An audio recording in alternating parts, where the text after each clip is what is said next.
रहमत कौनैन सल्लल्लाहु ताला अलैहि वसल्लम के अखलाक करीमा को इख्तियार करने से दोनों इंशाल्लाह खूबियाँ मिलेंगी कि हमारे वजूद से लोगों को खैर पहुँचेगी और हमारे वजूद से लोग शर से बचेंगे। सही।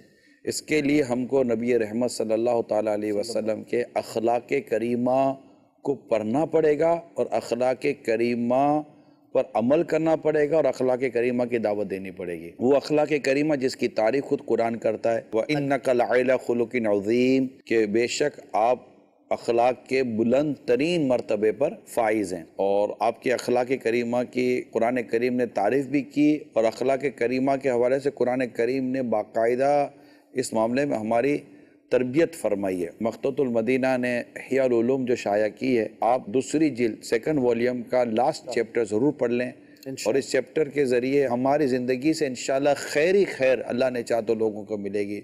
हम भी कई शर से बचेंगे और इंशाल्लाह हमारे शर से दूसरे भी बच जाएंगे। कहते हैं कि मोमिन वो है कि जिसकी हाथ और ज़बान से दूसरा मुसलमान महफूज हो। तो मेरी ज़बान से तकलीफ़ ना दूँ मैं, या किसी को हाथ से तकलीफ़ ना दूँ, तो ये मेरे शर से मैं लोगों को बचा रहा हूँ।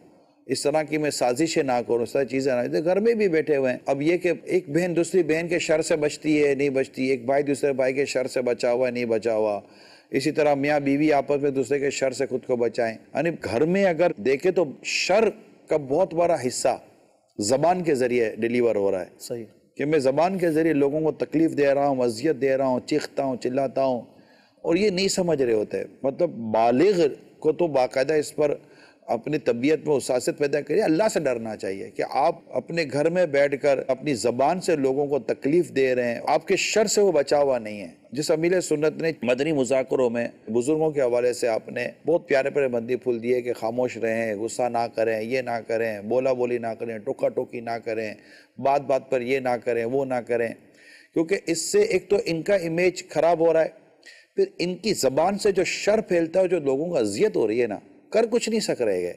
अब बुजुर्ग का कौन क्या बेचारे का करेगा, लेकिन ये देखिए कि मेरे नामा अमाल में कितने गुनाह लिखे जा रहे हैं।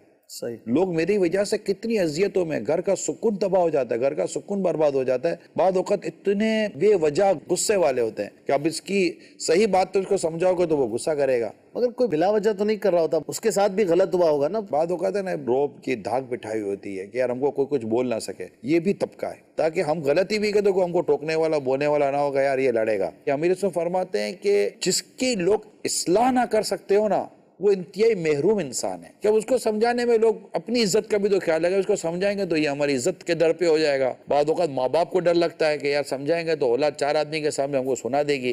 बाद औक़ात सेठ के शर से नौकर डर रहे होते हैं और नौकर के शर से सेठ डर रहा होता है, तो लोग उनसे फिर झेपते हैं, क्योंकि उनको पता है कि यार ये 2 मिनट में आदमी जलील कर देगा। अब किसी को 4 आदमी के साथ जलील करोगे, ये भी अगर शर नहीं तो फिर शर के सिंग थोड़ी निकलते हैं। हो सकता है कि इसको शर के नाम में ना भी लिया जाता हो, मगर ये तो बात तय है कि ये बद अखलाकी तो है ही, इसे कोई हुस्न अखलाक तो कहेगा नहीं। अल्लाह करीम मेरे पीर साहब को सलामत रखे, यकीन माने ये किसी से बात करते हुए इनमें इतना ज़र्फ, इतनी हया है कि ये इस बात को बड़ा हार्डली लेते हैं कि यार ये नहीं बोलना, यार ये बुरा लग जाएगा। यानी बुरा लग जाए वाला जो लफ्ज है ना, ये समझे पीर साहब की सीरत का बड़ा अहम पहलू है। यानी बाज़ औक़ात पीर साहब का मैं आपको मिजाज बताऊं कि हम जैसे बैठे हुए ना, तो कोई आया तो किसी इस्लाम भाई ने कहा यार आप उधर हो गए, तो मैं से फरमाऊं तो यार कितनी हिम्मत है यार, उसको बोले उधर हो जाओ। मैं तो कभी ना बोल सकूं। अच्छा, मतलब मैं बोलो इधर हो जाओ तो मतलब इसको बुरा नहीं लगेगा यार, उसको लगेगा नहीं मेरे को उधर हटा दिया। यानी कोई बैठा है तो ये नहीं बोल सकता मैं कि यार आप जाओ। यानी ये जो है ना कि इसको बुरा ना लग जाए। अल्लाह करे कि ये बोलते वक्त, देखते वक्त, फैसला करते वक्त, कोई काम देते वक्त, कोई काम लेते वक्त ये आदत बना ले सोचने की, यार इसको बुरा ना लग जाए। बहुत से अलग मनसब होते हैं जिनको वो फैसला करना होता है, बुरा लगे तो ठीक है, वो मुतअज़्ज़ी हो जाता है, मगर फिर भी डरना चाहिए खुदा से कि कहीं मुझसे गलती ना हो रही हो। और एक मनसब होता है कि उस मनसब पर फिर बाद औक़ात मना करना पड़ता है, रोकना पड़ता है, ये ना करें, तो वो मुतअज़्ज़ी होगा जिसको अगर अजियत पहुंचेगी तो। लेकिन एहसास तो हो, देखे ना बकरी को ज़बा करना हलाल है, लेकिन बकरी को ज़बा करते वक्त भी अगर रहम आता है तो ये रहम आना अच्छी चीज़ तो है ना। इसके लिए भी कोई अल्लाह ताला की रहमत की बिशारत तो है ना कि एक बकरी पर रहम आता है आपको, हालांकि वो बिल्कुल शरई तरीके कार के साथ सब कुछ हो रहा है, फिर भी रहम आता है। तो ये रहम आना बुरी तो चीज़ नहीं है ना, सिर्फ फीलिंग होना कि यार इसको बुरा ना लग जाए यार। अच्छा, अब आपको लगा लग गया होगा, फौरन माफ़ी मांग लेना, फौरन रुजू कर लेना, फौरन हाथ जोड़ लेना कि किसी से राजी हो। ये जो कुछ कह रहा हूँ ये मैंने पीर साहब की सीरत में देखा है।